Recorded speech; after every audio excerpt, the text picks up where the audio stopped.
What's up, guys? Welcome back to the channel. So CES 2025 is over, and we definitely had a lot of handhelds this year. Now, I tried to cover as many of them as they came out as I could, but I thought it would be fun to do a quick recap and just quickly show all the handhelds that were announced at CES. Now, these are pretty much the main ones that I caught along the way. I'm sure there's some other handhelds or some emulation handhelds or things like that that I didn't catch or cover here. Feel free to comment any of that cool stuff that we missed at CES. But anyways, here's the main handhelds that I saw coming out of CES and that I covered along the way. So let's go ahead and get into it. First off came Acer with their Nitro Blaze series, and I expected to see them there, and they were rumored to be there ahead of CES. Last September, they launched the Nitro Blaze 7, which for me here in this market never actually came out and was never able to be purchased. So I'm not sure if it was available in other areas, but I never saw any real reviews or anything that on it after it was revealed last year. So I expected to see something this year from them, and we did. They came out with 3 models this year: the Acer Blaze 7, the Acer Nitro Blaze 7, Nitro Blaze 8, and Nitro Blaze 11. Now, the thing about all these is you've got a nice size option. So they've got the 7, they've got an 8, and they've got the ginormous 11 with removable controllers. And does anybody else kind of remember the Atari Jaguar when they see this controller? I know it's not exactly, but I don't know why. It always makes me think of that. But anyways, so yeah, big handheld there. But the thing about all 3 of these, if you go through and look, is they're all using the AMD Ryzen 7 8840HS chip, which is a bit of an older chip now at this point. I believe it originally debuted in like December of 2023. And it was the only handheld that really had older hardware like that. Everybody else is coming out with something new. Even the new Claw has the new Intel chip, which seems to be outperforming the Z1 Extreme. We've got Zotac, Legion, and I'm sure soon Asus and others all using newer chips that are coming out. So it was a little surprising to see that all of these are being powered by that same 8840HS chip. It'll still have some decent performance, and I do like some of the design aspects and the choice on, you know, the removable controllers on the larger model and all of that. But I think price here is also kind of high. I don't quite remember what they're all going to be coming in at because I can't shop for any of them yet here.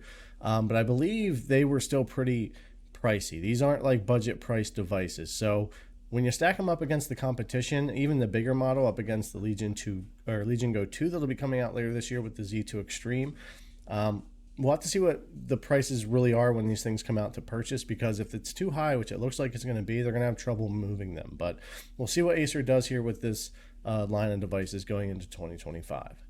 Now, another company that announced ahead of time they would be at CES with their new handheld was Zotac. Now, they released their Zotac Zone last year in August of 2024, and it didn't do all that great. I think mostly because in some areas, I'm not sure it was even for sale in a lot of markets at that time. It might have been limited, and also its hardware was a little older when you considered when it was coming out late in the year, and a lot of people speculating that new things were on the way. So they got it out there, but it didn't do great. Now they're coming in with the new Zone 2 that's going to be releasing sometime in 2025. I'm guessing in the next 3 to 6 months. And it's coming out with a lot newer hardware. It's going to have the same 7-inch OLED screen that the current Zone has, and it looks like pretty much the same design with the touchpads and all that here, other than being a white color and different hardware. It's basically the Zone original, but the hardware is the big change here. And this is what we thought. This is what it was rumored Acer would actually use in their devices, which was the AMD Ryzen AI series, the newer series out from them. And indeed, the Zone 2 will use the AI HX9 370. Now, I know a lot of you have been asking about HX370 handhelds and if any would be coming.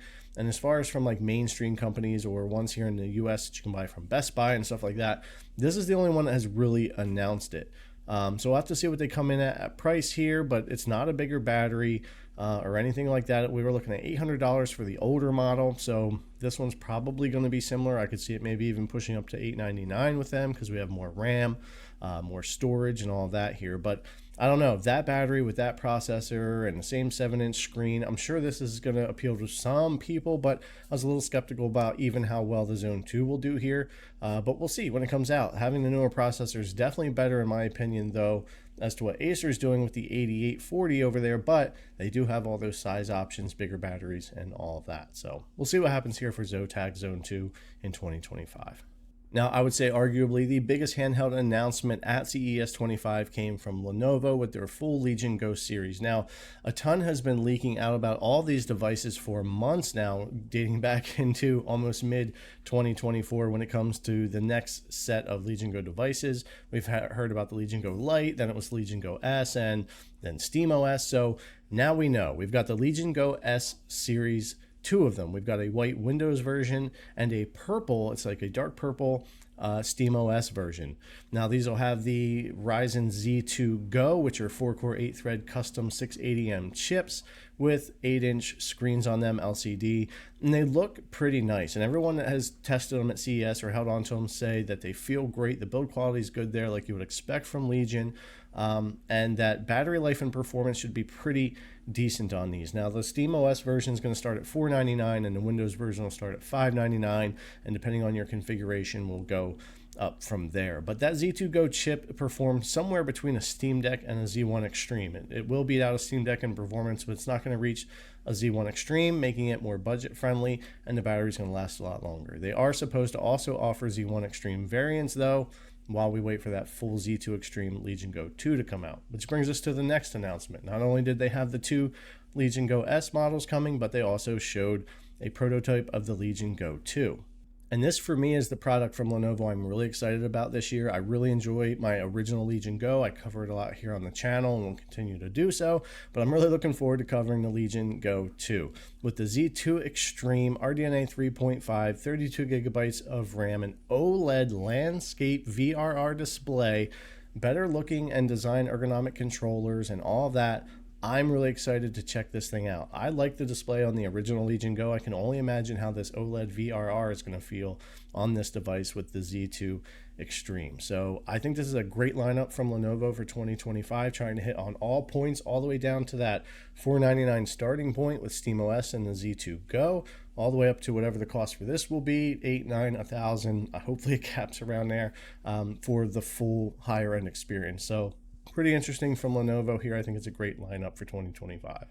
Now, the next handheld here is not a PC handheld, but it is one I'm really interested in, and that's the Atari Gam Station Go. Now, I grew up with Atari 2600 being my first console before I rolled into the NES, and I have a lot of good memories and passion for Atari stuff and Atari games. So something like this really does appeal to me. And it's got all the buttons we're going to need for all of those old school games that we used to play, with the number pad, with the trackball that it has on there, which I think is really cool. We remember playing some of the older arcade games, just flipping that trackball. So we have that on there, which I thought was a nice touch.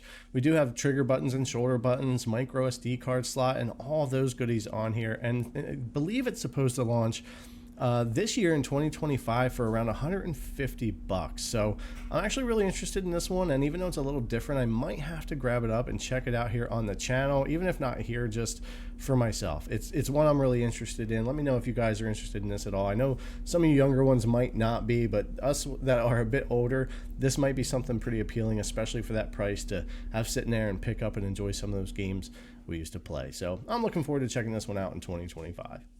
Now, the last handheld I'll hit on here is just a rumor and was not announced at CES, but the rumors were flying, and quite a few people actually reported on this one, and that's MSI could potentially release a Claw with the Ryzen 2 Extreme powered chips this year. And they've got their new Gen 2 Intel Ultra MSI Claw 8 and 7 releasing now. They've been out for some reviews, and mine's actually supposed to get here tomorrow, Monday, January 13th, 2025, and I'll be able to start reviewing that here on the channel too. I'm actually really excited for the MSI Claw 8 Intel version. It looks like they've solved a ton of problems from the original Claw and its performance with Intel and with that new chipset. So really excited for that, but I wouldn't be surprised to see MSI turn around and potentially release their Claw 8 and Claw 7 with Ryzen Z2 Extreme variants later in the year. But we'll have to see. I'm not sure what their deal is with Intel and if they're looking to also have AMD devices or not. But it was an interesting rumor to hit CES. So something to keep in mind. We could see even more MSI Claw devices this year. Now, while I wasn't a huge fan of the original because of issues with that chipset in such a small device, it does look like things are going to be a lot better this time around. And I've always liked the MSI build quality. So hopefully that's the same here too. But anyway, excited to get my Claw 8 Intel version tomorrow. We could see a Z2 Extreme version or a Z2 version this year in 2025. But yeah, guys, that'll pretty much wrap it up. Again, I may have missed something, but for the most part, those were the major announcements coming for handhelds. It looks like 2025 is going to be a really exciting year for handhelds. SteamOS is going more places. We haven't even heard from Asus and some others yet. We've got what looks like good devices coming out here now for MSI with Intel, which is nice to see that competition. The Z2 Extreme is on the way, and a ton of other devices. So if you're someone who loves all this handheld gaming like I always have, really my whole life, then you're probably pretty excited about all this news that's coming out for all these handheld options, especially some of these ones that are still trying to come down to that more budget mainstream market area, $399 to $599. I still think that's a sweet spot, but you got to find that good performance to price balance there for people. So, all right, guys, thanks a lot for coming to check out the video. As always, I really appreciate it, and I'll see you in the next one.